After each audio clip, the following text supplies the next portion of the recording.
Hello, welcome to HLA Live. HLA Live is our regular broadcast on the HLA YouTube channel as well as all the other social media channels. Each week we talk to interesting people from across the HLA community.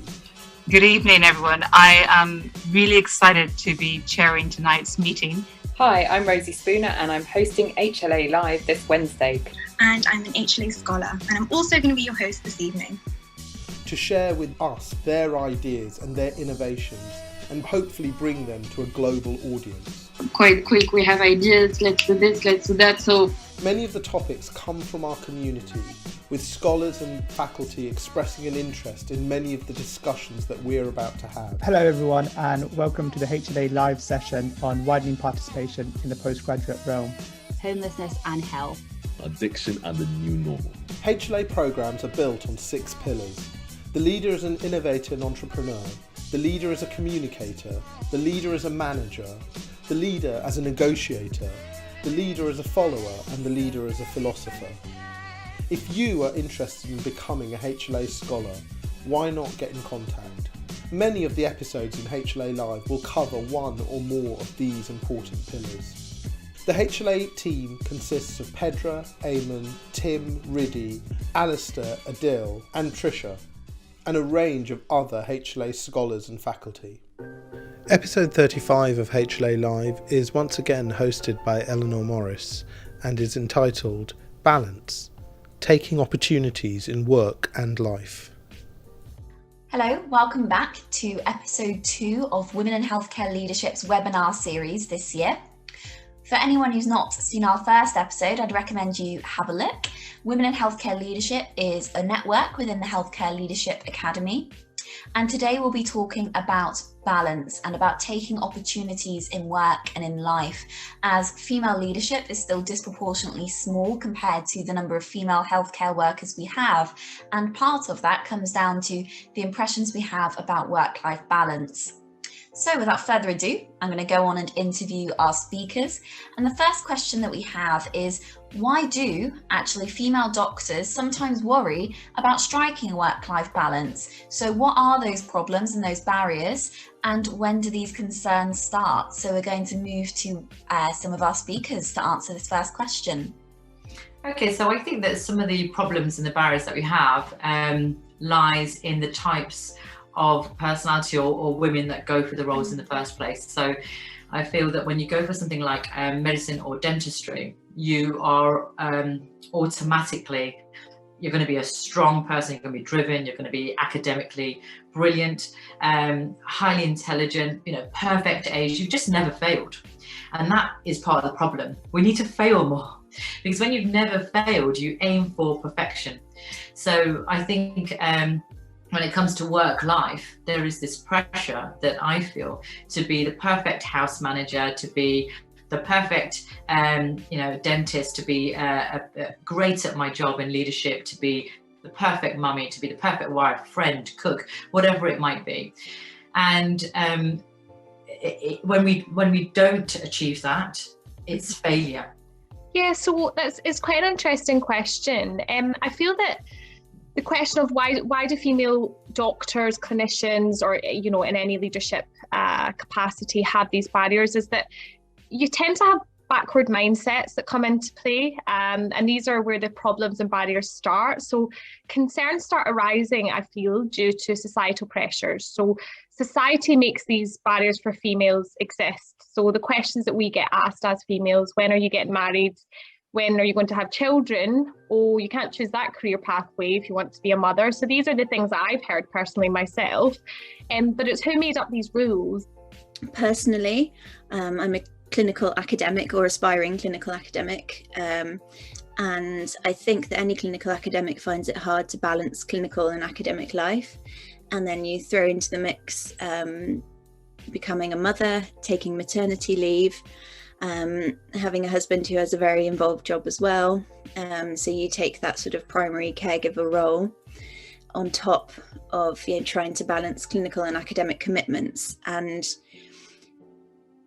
you just become, it becomes a little bit too much sometimes. I think for me, realising that I wasn't going to be brilliant at everything, you know, because you want to be brilliant at everything, but you're realizing at some point you're not going to be able to do that, was one of the main realizations. So for me, the concerns on work-life balance, when I knew there was an issue, was when recently, it was during COVID, I walked in on my family watching a film, and I got a cheer. And it was, yay, mummy's here. And it was so upsetting, so deeply upsetting, because I didn't realize that my absence was tangible to them. I didn't realize that, you know, when they say, oh, can you put your phone away? And especially my husband, can you just put your phone away? Because then I'm physically there, but mentally I'm not. We need to remember it's not about blame. It is a natural tendency that many women in particular going into a caring profession will want to be the best for everyone, but perhaps they never quite meet that requirement, satisfy everybody, can't keep everybody happy, and so their sense of feeling like they're chasing their tail the whole time, trying to, you know, be the best. And in fact, what we should be doing is settling that what is good enough role here. Also, I think people tend to achieve more if they have role models that look like them or seem to have similar life experiences to them. 50% of all PhD candidates, clinical academics, are female. There's a nice equal split, but only 20% of women go on to be professors. And so, you know, 80% are male. So you don't have that kind of role model to aspire to necessarily. You might be very lucky in your unit, and there are some incredible women who have reached that sort of pinnacle of clinical academia, but I think it's sometimes more difficult to aspire to something that you don't necessarily see others in your position doing as well. And also it can be influenced by cultural factors and traditions as well. And it's the education of the society that really needs to have that awareness in order for these questions to stop coming into play in conversations. It's about not rushing as well. So we feel that we need to rush. Just because you're female, it doesn't mean you have to get married at a certain age, or you know, you have to have kids at a younger age. Obviously, there is, you know, female questions and concerns that come into place when we're talking about having children, but it's an individual's decision. And I often think society forgets that. So some women might see children as having a barrier in their career, and others don't. So I think it's very unique to each individual. And I feel like you can have it all, and it's just about how you support yourself more than anything.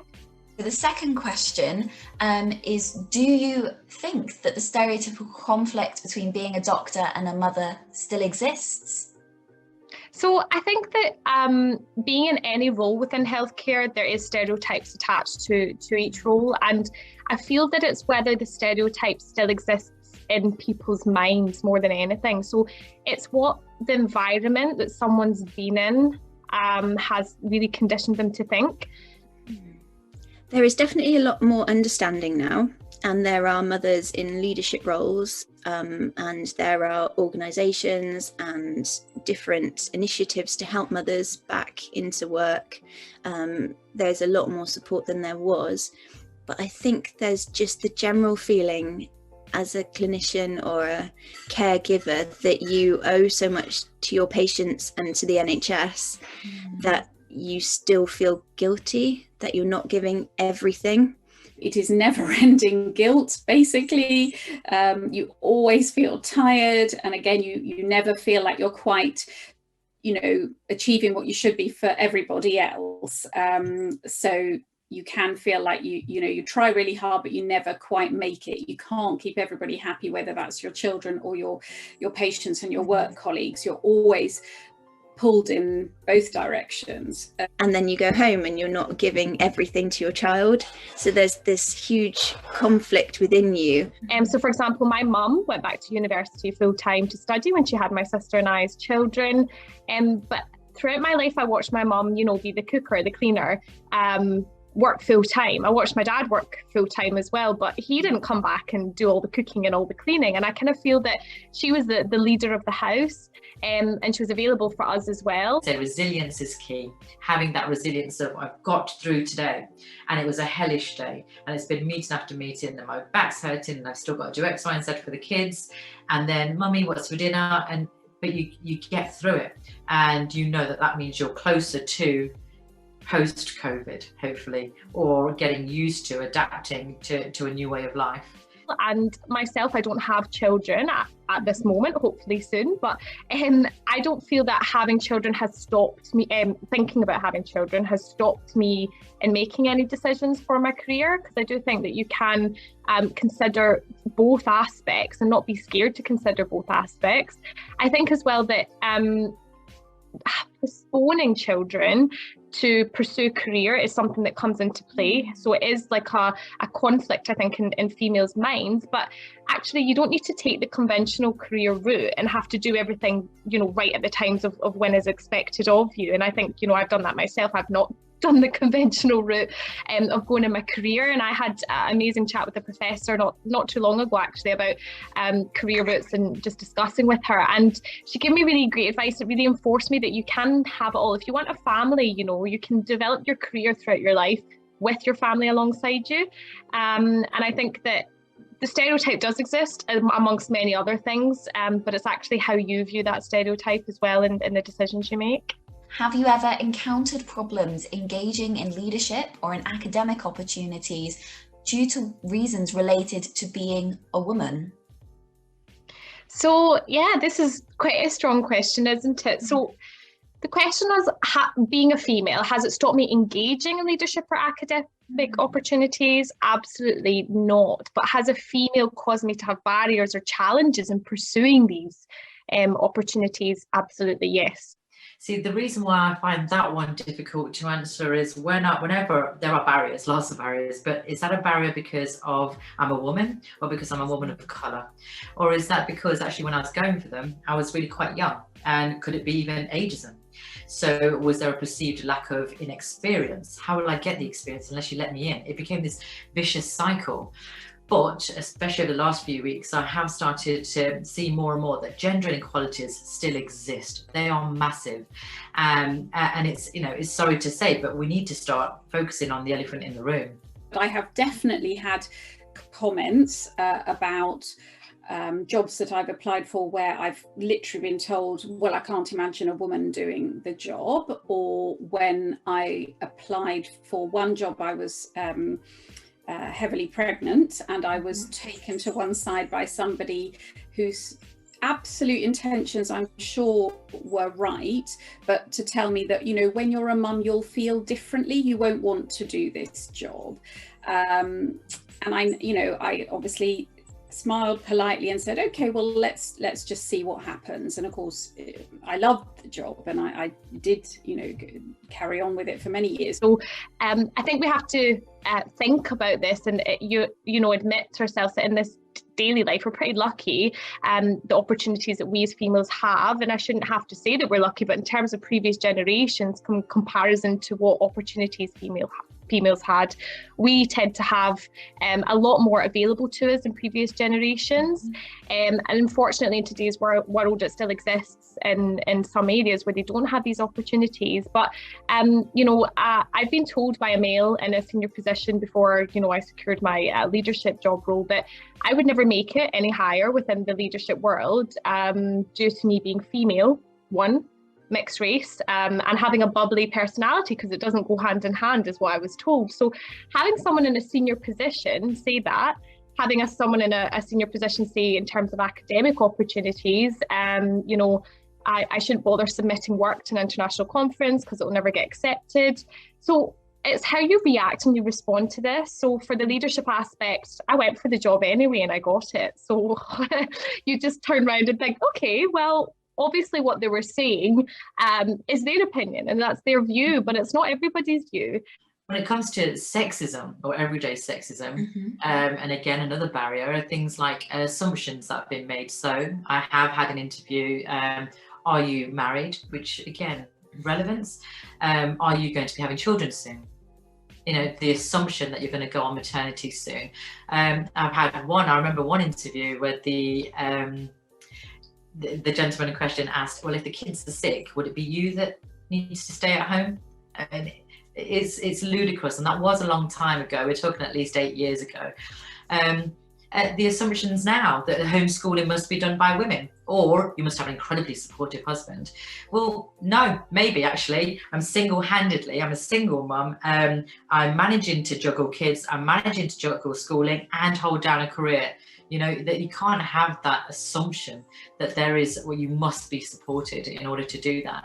So that's the sort of everyday sexism that I feel that we get. So what it leads to is, I feel, a double effort to get anywhere, because we're automatically at a disadvantage. So it's the adage that we might have the same end goals, but we're starting from completely different starting blocks. So if you're a white male starting here, then I'm probably somewhere down here. So I have to work double hard to get here, and then to actually be respected in my career or get anywhere, I've got to put the double effort in.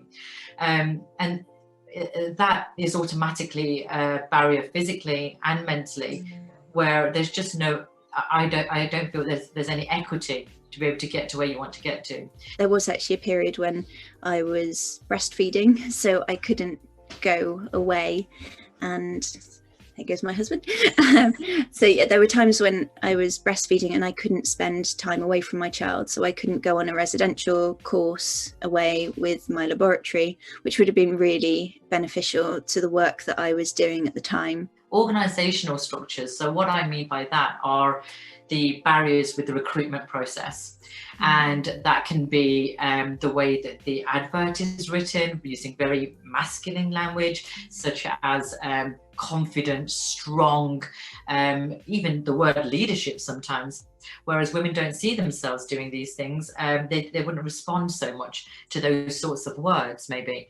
Things like when meetings are held, things like when they're held during the school run time, when it's run during an evening, when it's bedtime, just tiny barriers again that are put into place where you just think, I can't commit to that if that is indeed your situation. And the bias within things like essential criteria. So there's a whole section on the papers that you may have written. Well, we already know it's out there, the studies have been done, women do not write as many research papers as men. So automatically you are favouring males over females, because it's just not something that has been done for whatever complex reason that may be. And it's the same with your current, this one really irks me, which other senior positions have you held? I haven't been able to hold a senior position because every senior position I go for asks me which other senior positions I've held.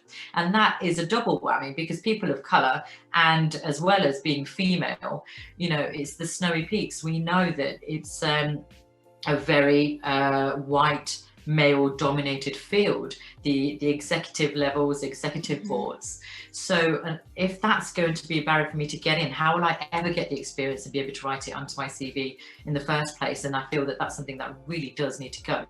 And then in terms of the conference aspect, so academic opportunities, I thought at that time, I was, quite early on in my training, it could have completely put me off submitting anything, but I thought, what, I'll submit more things in the hope that something gets accepted. Every single piece that I submitted got accepted. Ended up going abroad for the conference, jumping off a cliff in the middle of it as well. But the thing is, I think that it's how you respond to these challenges, and that can be quite difficult, and it takes experience and time. These challenges come, I think, from males and females towards anyone in the working place. So it's not just related to, males putting women down. Essentially, it's both. It can happen in terms of the need to be more collaboration and empowerment, as opposed to so much competition in the workplace. But I have encountered problems, and you overcome these just like you do with a lot of challenges. So I know a lot of our speakers have amazing experiences beyond their clinical work, and it would be really nice to know what actually caused our interviewees to start pursuing those opportunities beyond clinical practice. So I think that it's what's innate in you in terms of what you want to pursue, and I think that that's really important. I think that within healthcare especially, sometimes with so many people around you, you feel pressured into pursuing certain opportunities that you might not have that passion for. And I think that's one really big lesson that you learn quite early on, or I learned quite early on, that I pursue what I'm interested in. I needed to do something different for raising awareness, educating people, sharing my knowledge. I just felt like doing it as a one-to-one with each patient that came through the door just kind of wasn't cutting it anymore. I suppose I have realized, and you do over a period of time, you'll realize what kind of person you are, and I'm a person who likes something new, a new challenge every few years. So I've always loved reading, but I never thought, I'll write a book. But when I got to have more time and more space, and I was starting to give these talks and so on, I was then approached, and someone said, would you like to write some books? In fact, a series of books for students. And I thought, well, yeah, that sounds great. And obviously you need help and an editor and all of those things. You don't just sit down and it just appears by magic. But I sort of would be presented with opportunities, and you choose the ones you say yes to. And I've always if I see an opportunity, I will take it. I'm really interested in, making change. I'm really interested in inequalities specifically. So within my leadership or non-clinical role, improving access to dental care, improving recruitment and retention in specific areas of high need. That's where my passion lay, as well as global health initiatives. I've been to India, Gambia, and done a lot of global health work, because I'm much of an advocate that dentists and the dental profession itself and as a whole have the transferable skill sets, probably because I'm in the secondary care environment, so I'm very close to the rest of health and social care, whereas sometimes in primary care dental practice, dentists are working a bit in a silo.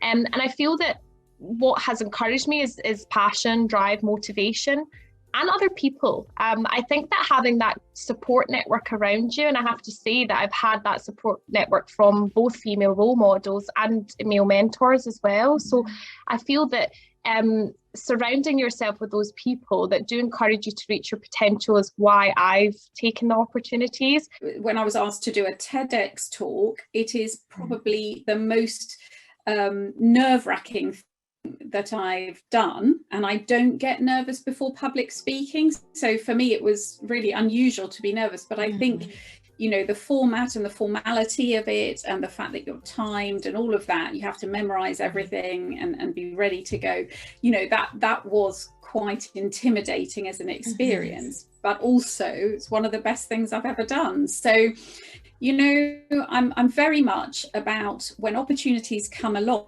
and they might not be where you expect them. So one of the best things I've ever done was to be an expedition doctor many years ago, and then I ended up being there for sort of 4 or 5 months in the Malaysian jungle. But I went because I'd gone for a job, an SHO role as it turned out, which I didn't get. And I'd been, like most of us, somebody who got things when they went through. You passed your driving test first time, passed all your exams, got the jobs you wanted for house jobs or whatever. And then I went for this SHO job, and I walked away and hadn't got it. And I thought, what am I going to do for 6 months? And so I went back to the job I was currently doing, because obviously I was doing another job at the time. And in the coffee room about 2 weeks later, I saw a poster for an expedition saying we need medics, and why not try this, and departing soon kind of thing. And I thought, right, well, I'll do that. And actually I went into it just thinking, well, it'll fill the time till the next job, and it turned out to be absolutely transformational. It was an amazing experience. It showed me that I loved young people's medicine, because we were looking after obviously young people. So I think the opportunities you take, you never know where they're going to lead you, and it's about not being afraid to say yes and try those new things. I've also not feared. So if there's an opportunity that I've felt, do you know what, I'm going to go for that, I have went for that, and I've not sat back and thought, God, what if I fail? I kind of thought, if I don't get the job, or if I don't get that role, that's fine, I'll learn from it. And I've never really thought about not applying for something in case I failed it, because this public school that I came from, not that many people went to university, and it was spoken to me at an early age, you know, you might not make it into dentistry, so think about other options. I've always rebelled against that, I guess, and I thought if someone thinks I can't do it, then I'm possibly going to see if I can change their mind and show them that I can. And so I'm really invested, I guess, to improve things. And I guess from my own experience, I think leadership, you don't have to be in a leadership role to be doing leadership activities. Having a team surrounding you and getting people on board with your vision is how you can pursue things. And that support network is just crucial. It's just vital throughout a healthcare career, I think. And finally, what empowering message would you give to young female clinicians who would like to follow a career like yours? Find your support network. It's very difficult to do everything on your own. You have done maybe so far, and you are amazing. You can do this, but find someone who's maybe done something that you want to do, talk to them about it. And yeah, find your support network. Also, don't say yes to everything. I think that would be one of my main messages for younger female clinicians, would be to consider all the opportunities that are offered to you. Don't say yes to everything, but say yes to even the ones that might be a little bit, scary or intimidating, or you just think, oh, I never thought I'd do that. One of my biggest bits of advice is stay true to yourself. Grab a seat at that table is number 2. And if you want to wear lipstick, you wear lipstick, because I think one of the biggest things is that you feel like you need to be molded. So if you want to get into that leadership role, if you want to be in that surgical role, you have to start acting like the people around you. Now, you don't need to, change the way you dress or try and be more strong in terms of the way you act. And I think that that's a really important point, because I've never changed who I've got kind of somebody that laughs a lot, I smile a lot. That doesn't make me a weaker person, actually. That's just my personality, and that's something that I won't change. And I think a lot of people feel that they have to change who they are in order to secure a role. And actually, if you don't get that role due to the fact that maybe the people around you don't feel like you fit in it, you don't want to be in that position. I think kindness as well is your strength, not your weakness. I think often kindness is taken as being a weakness, or they're too kind, they're too weak. I don't think so at all. I think that that's a really big strength. And if you have that and you are that type of person, it's using that to your advantage, and be so damn good at what you do that they have no option but to give you a seat at the table, or you grab that chair. And I think that's massive for me. And I think that HLA actually teaches you quite early on, I guess, if you don't turn up, you can't lead. I'm really excited by where we are right now. I think this is a real turning point. There is a wonderful quote that I heard recently by Bella Abzug, and it was, in the 21st century, women will change the nature of power rather than power changing the nature of women, which I think is what it's done previously. We are being noticed, we are being seen, we are being heard. So we have male allies that can see us for who we are. And not because they're doing us a favour, not because, we better take it away, but we better get them in, but because we've earned it, because they can see it. Those with the emotional intelligence, they can see it. And men feel this too. They feel this need for change as well. That's perfect. Thank you so much. I'd just like to thank all of our speakers that we've had across this episode. I'd like to thank you for coming along and watching. And as with all of our episodes, this particular episode is linked with a charity, and we'd really encourage you to pay as you feel towards that charity if you've enjoyed the episode. This particular episode has been linked with Students for Kids International Project, otherwise known as SKIP. You can check out their donation link in the YouTube description, and for more information you can see them on social media. Thank you, take care, and we'll see you next week. Thank you to everyone that made tonight's episode possible. Whenever our scholars are thinking about complex problems facing our health systems, we encourage them to think about how they make significant change in the world of healthcare. We are incredibly lucky to have some incredible scholars in the HLA. They use the HLA as a platform to take their ideas and bring them to fruition. If you are interested in the work of the HLA, why not join us at one of our future HLA events? Why not join one of our programs? Why not even become a HLA scholar? Thank you for joining us. My name is Johan Marlewiner, the Director of the HLA, and it's a good night from all of us.